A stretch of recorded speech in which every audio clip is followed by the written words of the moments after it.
চমক রেখে দশম নারী টি-20 বিশ্বকাপের জন্য 15 সদস্যের দল ঘোষণা করেছে বিসিবি। নিয়মিত অধিনায়ক নিগার সুলতানা জ্যোতির সঙ্গে সহ অধিনায়কের দায়িত্বে নাহিদা আক্তার। ইংল্যান্ডের মাটিতে অন্তত 3টি ম্যাচ জিততে চায় টাইগ্রেসরা।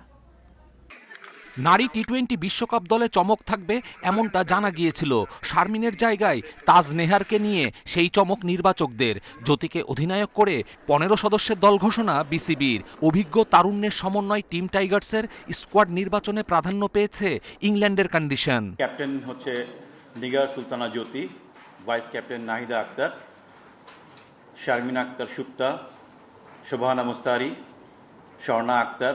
বিশ্বকাপের আগে নেদারল্যান্ডস ও স্কটল্যান্ডের সঙ্গে ত্রিদেশীয় সিরিজ খেলবে নারী দল। এই দলটা সেই সিরিজের জন্য ভিন্ন আবহাওয়ায় মানিয়ে নেওয়ার চ্যালেঞ্জ সামলাতে সঠিক প্রস্তুতি জরুরি। ব্যাটিংয়ে উন্নতি এনে বিশ্বমঞ্চে দারুণ কিছুর প্রত্যাশা জ্যোতি মারুফাদের। মিডল ওভারগুলোতে আমরা কলাপস করছি বা রান উঠাতে পারিনি, যেটা নিয়ে আমরা এখনো কনসার্ন আছি, আগামীতেও কনসার্ন থাকবো। We are working hard on that. এইটা যদি আমরা কভার করতে পারি, আমার মনে হয় we have a good chance. আছে আমরা 3টা ম্যাচে আমরা ইনশাআল্লাহ জিতবো। আমাদের টার্গেট হচ্ছে নেদারল্যান্ড, দেন পাকিস্তান, সাউথ আফ্রিকা। এই তিনটা নিয়ে আমরা কাজ করছি। কঠিন গ্রুপে নিগার সুলতানা জ্যোতির দল। এ গ্রুপে তাদের প্রতিপক্ষ Australia, Bharat, Pakistan, South Africa ও নেদারল্যান্ডস।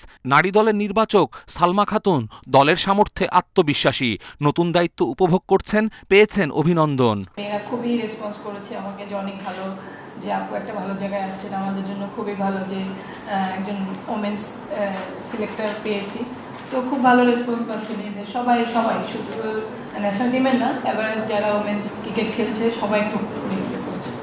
বাছাই পর্বে অপরাজিত চ্যাম্পিয়ন থেকে বিশ্বকাপের টিকিট নিশ্চিত করে টিম টাইগ্রেস। সবশেষ ঘরের মাটিতে শ্রীলঙ্কার কাছে সিরিজ হোয়াইট ওয়াশে মানসিকভাবে পিছিয়ে থাকা বাংলাদেশের ঘুরে দাঁড়ানোর মিশন। কপিল পাল, ইন্ডিপেন্ডেন্ট নিউজ।